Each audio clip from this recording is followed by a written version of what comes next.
Hello, welcome back to KXAN Live. I'm your anchor, Esmeralda Zamora. Thanks for joining us today on our space-based segment with KXAN's space expert, Eric Henrikson. Eric, how are you doing this morning? I'm doing excellent. It's a beautiful day out. We're doing a golf tournament here at work. Yes, we are. I lost today, and it's only day two, but everyone else is gonna. I got to see the stack. I was at the very top of the loser stack, so that's disappointing on so many levels. But otherwise, I'm doing great. That's a good way to start my Tuesday off. Well, I'm sure tomorrow you'll get a better swing in. Oh no, I'm out of the tournament. Completely okay. out. Yeah, day one gone. Day one gone. I did bring a box of pretzels to the players today, though, so I get to experience the golf tournament without being in it. Yeah. Great sportsmanship right there. There you go. Yeah. See, I'm such an athlete. So good.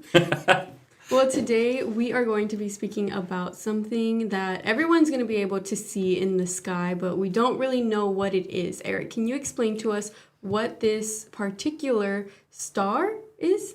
It is a binary star system.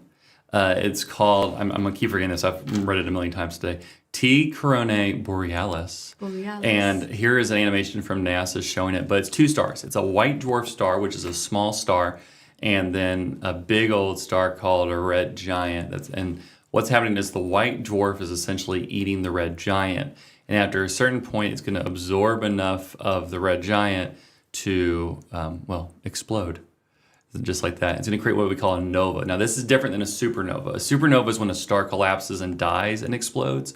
A nova is when it's this kind of reaction where one star feeds off another star and then releases a lot of energy. But the stars will still be around when we're done, and they're going to keep doing this. So there is an explosion related to this. Why?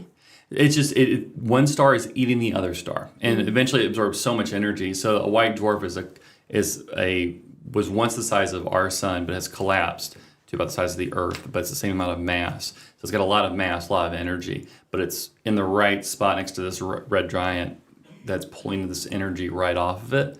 And then it kind of destabilizes. And once it reaches a destabilization point, boom, which is a scientific term. Boom. Yeah. I like that. I like a multiple boom, boom, boom, boom. Oh, okay. You know, it ripples out. The fun thing is, so this star system, I keep messing it up, T Coronae Borealis, which they're calling the Blaze Star. So I'm going to call it the Blaze Star for the rest of That's easier. Yeah, astronomers are just nerdy and call it the Blaze Star. It's about 3,000 light years away, so it doesn't pose any risks to us. It's, literally happened 3,000 years ago, and we're just now seeing the light reaching us, which is how, a light year is 1 year it takes for light to travel. This is 3,000 light years away, which means 3,000 years ago this happened. And it's supposed to happen sometime this week, sometime, the next few days, next few nights. And where exactly is it happening? So let's do the location. I have to kind of map this out in the sky. So if you look towards the east, find the Hercules constellation. Is also the Big Dipper is pretty close to this too. Mm-hmm. And it's going to be to the west of Hercules, which makes no sense when I'm looking at the map. But, there's the map. Hercules, look to the right. Big Dipper, find that. The other ones are Arcturus and Vega. Those are two really bright stars. They're not the brightest stars in the night sky. That's Polaris, the North Star. Mm-hmm. But these two are two of the brightest stars. If you draw a line, look at that map. If you draw a line, I'm going to point, but you guys can't see that, from Arcturus to Vega. If you draw that line straight through that, that's where it's called the Northern Crown. Northern Crown, the horseshoe-shaped Horseshoe shape. Yeah, it's a crown. And it's Coronae Borealis, the Blaze Star, is right kind of, you see on the map there, it's kind of like the main, there's like three stars, and it's the one on the right there. So that's how you see it. Who said this was the best way to locate it? This is from NASA. This is NASA's map, by the way. This is the way they've shown it. I looked at a couple other star charts. The other way I saw was they have a lot of apps out that can chart where stars are, and you can literally pick up your phone and look through the sky, and it'll use augmented reality to find it, and you can use that too. So that was NASA's map. I'm also lazy, and I would use the app, but that's me, and that's the easiest way to see it. Now, it's expected to happen this week, this explosion. They expected it last year, but they seem to be more, astronomers seem to be a little more confident this year that it's going to happen in the next couple weeks. It'll last about a week. Once the explosions happen, we'll see the explosion for about a week. A week? Mm-hmm.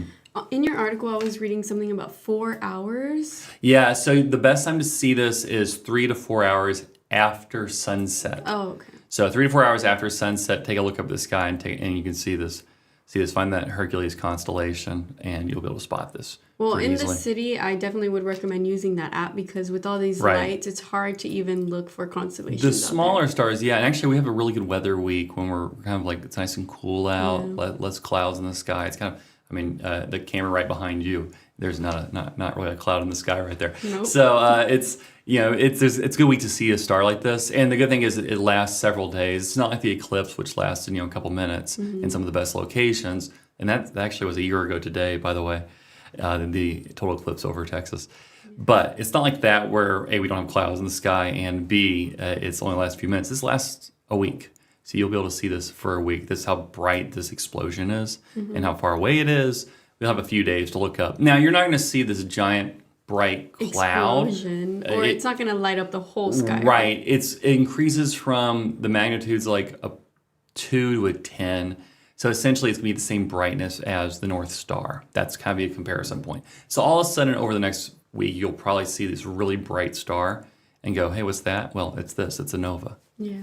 And if you have a telescope, even better to Yeah, you get a really good view of it. What's cool is this one you can see with the naked eye. Yeah. So you don't need a telescope, but if you use a telescope, you'll be able to really get a good look at it, you know? Yeah. Or even those pictures. Send us the pictures. Yeah, you use binoculars too. That was one people I was reading said binoculars. Whoever has binoculars these days can still use those to get a good look at it. And you said this occurred 3,000 years ago.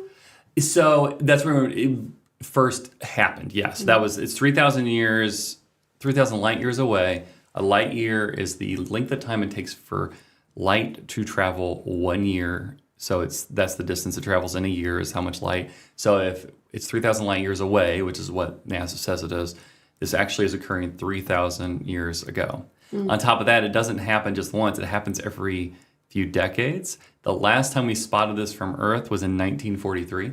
Wow. So every few decades we get a good look at it. So, you know, if we live long enough, we'll be able to see this again in about 80 years. That's interesting. It occurs every 10 Yeah, 10 or so years. it's a feeding cycle. So one star is feeding off the other, and so it just gets full, you know, and then when it gets full, it burps. And this burp is, you know, a big explosion. That's a good metaphor. It's a baby, or actually it's like an old baby feeding off of an even older baby. 3,000-year-old baby. 3,000-year-old baby feeding off another and then burping after it gets full. That's basically what's happening, yeah.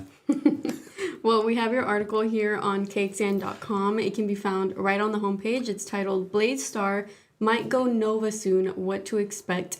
What did we not get to talk about that is in your article? Ooh, nerdy stuff. The reason they thought it was going to explode last year is because stars, before they go nova, dim, which is why they think it's going to happen now. Because it dimmed last year. They thought, oh, it's going to happen really soon. It didn't.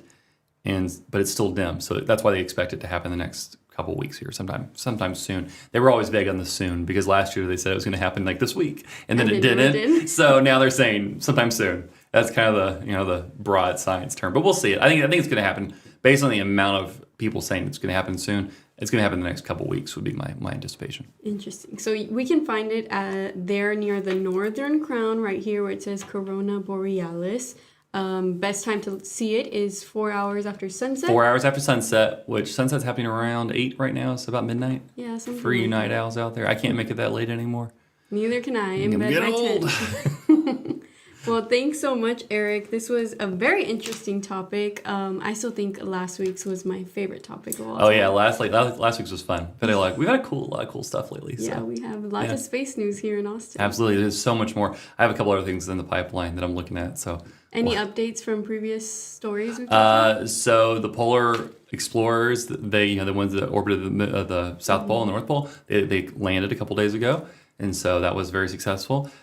Oh, what was the other thing? I saw some cool James Webb and Hubble photos recently that were really exciting. So check those out online. A lot of cool stuff. Every day there's something new. I think it's Blue Origin's doing an all-female space trip, which has had some weird pushback from the Today Show of all places. Yeah, so that's coming up. Katy Perry's going on that, right? Yeah, I think it's Katy Perry and Gayle King, and I saw the list this morning. I was just kind of doing some reading.